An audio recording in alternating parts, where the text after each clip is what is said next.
Nakakapagod sa city, no? Halika, pahinga tayo saglit. Punta tayo sa lugar kung saan malamig ang simoy ng hangin, mapupusog ang mata sa tanawin, at masasarap na mga pagkain. Tara, samahan niyo ako sa Sagada Mountain Province. After shift ko sa work, napaisip ako na parang gusto kong magsagada.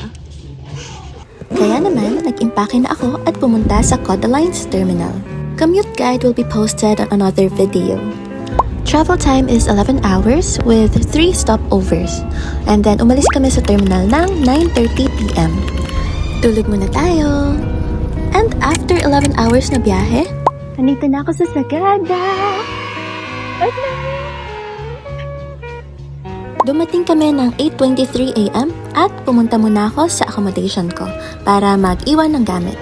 Super recommended yung pinagstayan ko guys kasi tapat lang siya nung pinagbabaan sa akin ng bus. Ayun, doon. Magbe-breakfast muna tayo, so ang first stop natin is Chapter 1 Cafe. Ayan! Bibilangin natin ilang steps to. Chapter 1. Ay, wait lang. 1, 2, 3, 4. 6, 7, 8, 9, 39, 40, 41, 111. So, hindi ko alam kung sakto yung bilang ko, pero 111. And then, meron pang konting steps pataas. Nakita ko to sa TikTok and nagustuhan ko siya kasi look nyo yung view, oh. Ang sarap tingnan ng view habang kumakain. I ordered caramel macchiato and grilled cheese sandwich. Masarap naman yung food nila dito. Lumamig lang kasi puro ako picture. Ang cute-cute, ma! Next stop, the St. Mary's Episcopal Church. Ito guys, gusto ko talaga siyang puntahan. Ang peaceful kasi nung place and then siguro weekdays din kaya wala masyadong tao. Baka peaceful dito sa Sagada. Yung trip ko ngayon is, ano lang siya, slow. Hindi siya yung madaming itinerary, yung lahat ng activities itatry. Hindi eh. Gusto kong, yung kung gaano ko katagal gusto magstay dito, magsistay ako. Alam mo yun? Yung slow lang. Nakatsikahan ko pa dito si Mami na galing sa La Union. I stayed there for an hour, then pumunta na ako sa next destination ko. Punta tayo ngayon sa Hanging Coffins, pero hindi ko sure kung pwedeng mag-isa eh. Alam ko, kailangan ng tour guide, pero try natin. At ayun na nga, kailangan natin ng tour guide para makapasok. Next stop is the Hanging Coffins. So, pumunta muna ako sa tour agency and then I paid 100 pesos for the tourism fee and 500 pesos for the tour fee. Good for group na sana to pero since solo ako, medyo heavy siya. So, ano po pangalan nyo? Francis. Sir Francis. Siya po ang ating tour guide today. Papunta sa Hanging Coffins. Yan, mag-asawa. Ang doon, buhay pa ang mga asawa nila, yung mga bakante. Ay, okay po. Yung butas, may butas. Ito po katulad nun. Doon. Okay po. Grabe guys, hiningal ako dito. Di naman complicated yung daan pero puro stairs kasi and then yung iba is matataas. Ay. Ayan, so after 10 minutes of hingal, andito na tayo sa Hanging Coffins. So, eto yung makikita nyo dito. Ilang steps kaya to, sir, no? Tatarik. Balik ka doon, tapos bilangin na. Hindi, sige sir, okay na lang pala, kahit di ko alam. Ayun na siya. After ng Hanging Coffins, bumili muna ako ng mga toiletries ko kasi wala akong dala. Tapos nag-shower. Alam niyo pa guys, parang ang slow-slow ng buhay dito sa Sagada. Mapansin ko lang, ang bilis-bilis ko maglakad compared sa mga tao dito. So, alam mo yun, parang reminder lang na pwede din tayo mag-slow down minsan, gano'n. Our last stop for today, Sagada Cellar Door. So, from my accommodation, sumakay lang ako ng tricycle papunta doon. Tricycle fee is 150, then kinuha ko yung number ni Kuya para magpasundo. Kasi medyo tago siya and parang walang nadaan din doon na random trike. Andito na tayo sa Cellar Door, Sagada. Ito yung isa sa pinakagusto kong puntahan. So, parang chill spot siya kasi they only sell beers and finger foods. I ordered guava ale and sourdough bread. It's not a nice combination, guys. Sorry, akala ko kasi medyo salty yung bread. Kaya, ayan. Ang sarap mag-relax dito, guys. May bonfire and ang cute ng mga dogs dito. Around 7 p.m., tinawagan ko na si Sir na nagta-tricycle and fare is 200 pesos kasi syempre back and forth siya. Bibili muna tayo ng dinner kasi hindi ako nabusog dun sa sa cellar door. kaya, bili muna tayo ng something sa labas. Nag-ikot-ikot ako sa labas to check for some food. And guys, nagulat ako. Ang mahal pala ng foods dito sa Sagada kasi dun sa karinderya, nag-ask ako. Yung parang bopis na ulam with rice is 230 pesos. Ma'am, available po yung noodles, no? Ay, hindi pa available. Ano po yung available nito? Or ito lang? Opo. Ito lang.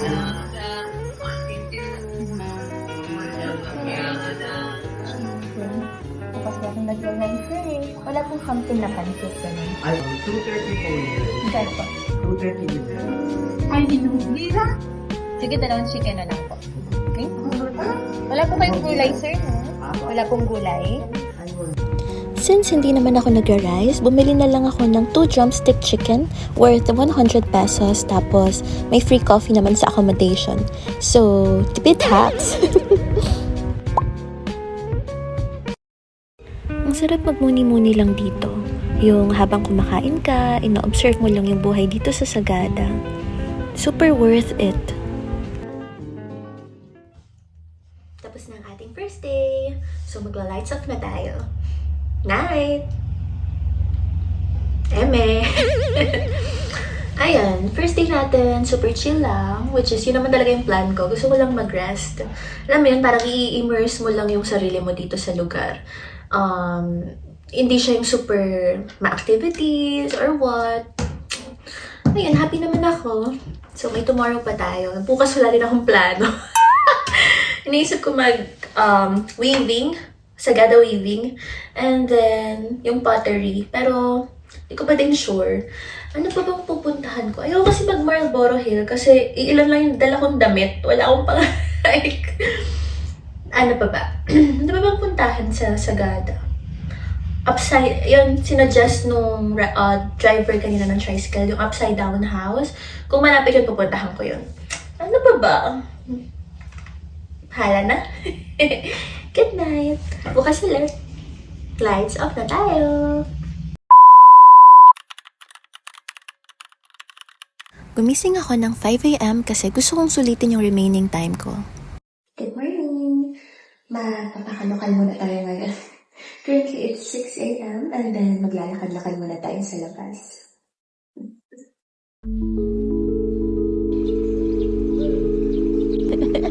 Shiro! Hi!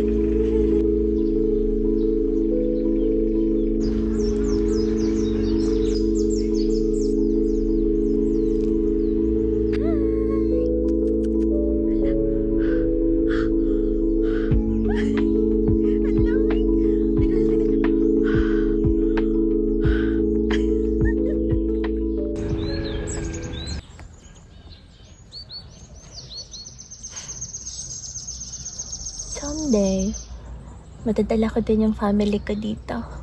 I mean, ang iyakin ko. Hindi, someday magiging able din akong dalhin sila lahat sa mga places na napupuntahan ko.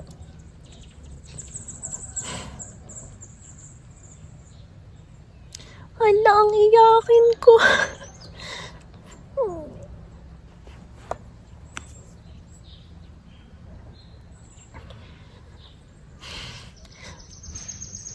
Ang sarap kasi sa church pag walang tao.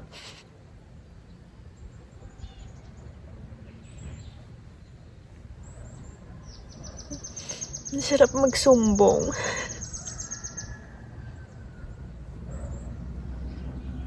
Ayan. So for our second day, wala pa din akong plano. Pero after kong lumabas ng 5 a.m., nag-sleep muna ako and shower bago mag-check out sa room. Since 10 a.m. yung check out natin. Nayaga naman ako mag-iwan muna ng backpack ko kahit check out na ako. Yehey! Kakain muna tayo ng breakfast. Hindi ko alam kung sa T-Ab or sa Gaya ako mapapadpad. Depende sa sipag ko. At napadpad nga tayo sa T-Ab Cafe. Nilakad ko lang siya around 10 minutes. Modern look yung cafe niya and masasarap din yung food. I ordered ham and cheese egg drop and hazelnut latte. Ang sarap mag-breakfast dito while ino-observe mo yung buhay dito sa Sagada. Ay, slow mornings talaga. Next stop, the Ambasing Bus Ruins. Guys, take note, private property na siya. Nung time nung pumunta kasi ako, bukas yung gate. And then, naghanap ako ng tao kung saan pwede magpaalam. Kaso, wala akong nakita. So, ayun, nagtry lang naman ako magpicture and successful naman. So, sa owner po ng place, hindi na po mauulit, promise. Sorry po. Gusto ko lang po talaga makita yung spot. Thank you. Guys, akala ko hindi ako mag-accomplish dito. Pero, ayun. Napuntahan ko siya. Kasi kahapon sarado. Ayun, naghahanap ako kung saan magpapaalam eh. Pero, wala eh. Inikot ko yung ano dun. Sana pwede. Sorry po. Our next stop is Piitik Wines. Ang galing ng concept nila dito, guys. Nako, pag nag-visit kayo sa Sagada, make sure to try this spot. Guys, may honesty store dito sa Sagada. Ano siya? Parang wine store. Magta-try tayo.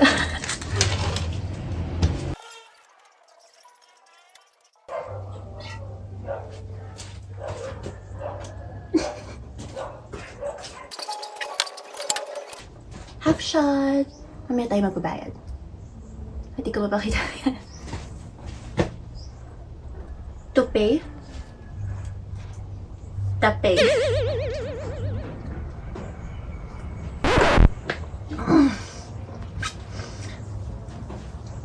Ba't ini...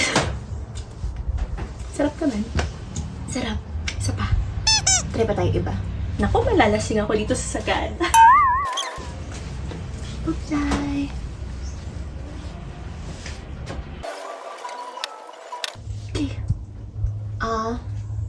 Bugnay.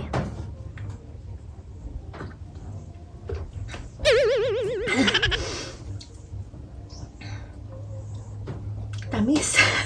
Pero masarap. Para siyang wine na super sweet na may kick. Para saktong 50. Persimmons.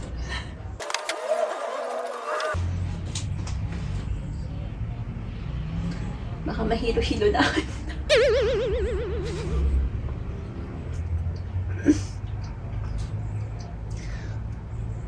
Masarap. Parang ito yung pinakagusto ko. Or yung tape.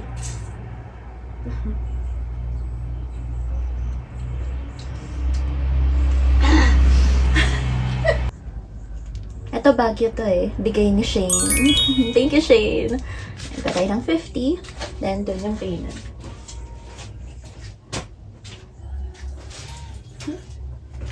Be honest, pag pupunta kayo dito, okay? Okay. Cute, diba?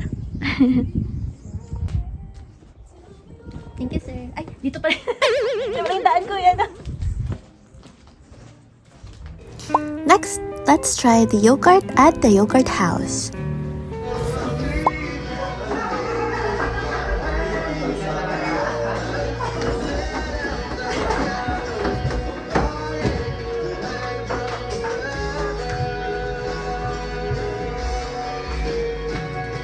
Sir, yung cart po, yung banana, ito sa ba sa taas?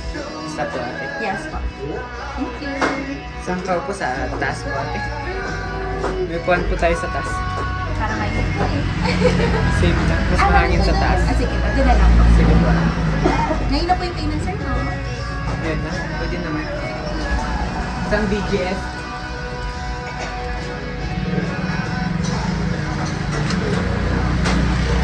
I ordered the banana granola strawberry preserve worth 200 pesos.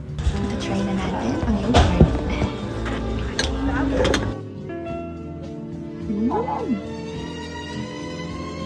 Sarap. Pag mahilig ka sa yogurt, ma-appreciate mo siya. Kasi medyo maasim. Parang pure yogurt talaga. Hindi siya yung yogurt ice cream. Ito pure yogurt talaga. I think.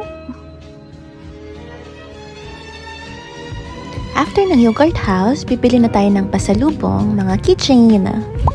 Bibili tayo ng souvenir. At yun po. Good afternoon. Ay, sorry po. Kasama po ito sa 100. 7 pieces. Yes po. Thank you.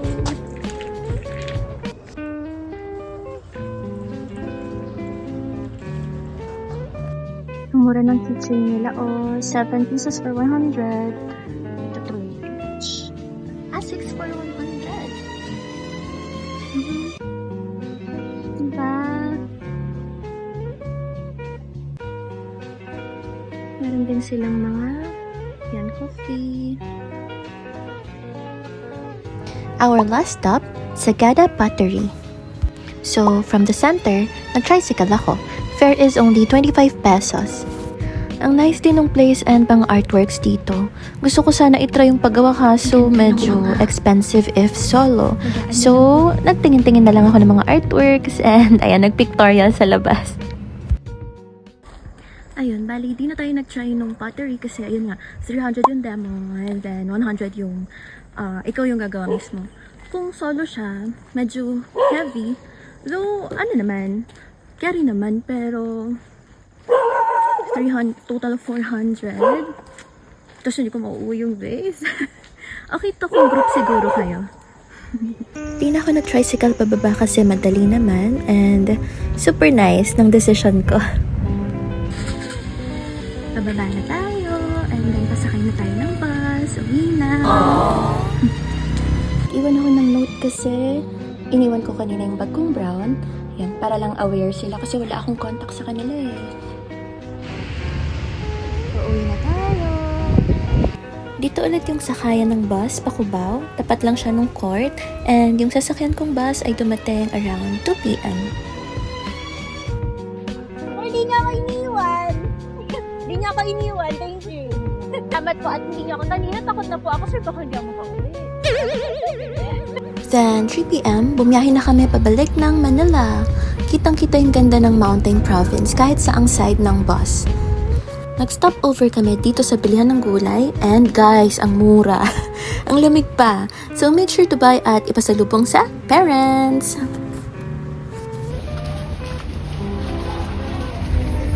May bawang po kayo? Sibuyas. Magkano po sa sibuyas? 180 isang. Yan na lang po muna. Thank you po. This trip of mine to Sagada was truly healing. Yes, hindi ko na-try yung mga usual na activities dito at siguro iisipin nilang hindi sulit. Pero for me, ito yung klase ng experience na hinahanap ko. Slow, soothing, and I was able to fully immerse myself in the place. Parang pakiramdam ko ang bagal-bagal ng oras dito. Ang sarap umupo at mag-isip ng mga bagay-bagay. Walang stress, walang rush. Masasabi ko na nakapagpahinga ako ng totoo at handa na ulit sa mga hamon sa Maynila. Maraming salamat, Sagada. Siguradong babalikan kita.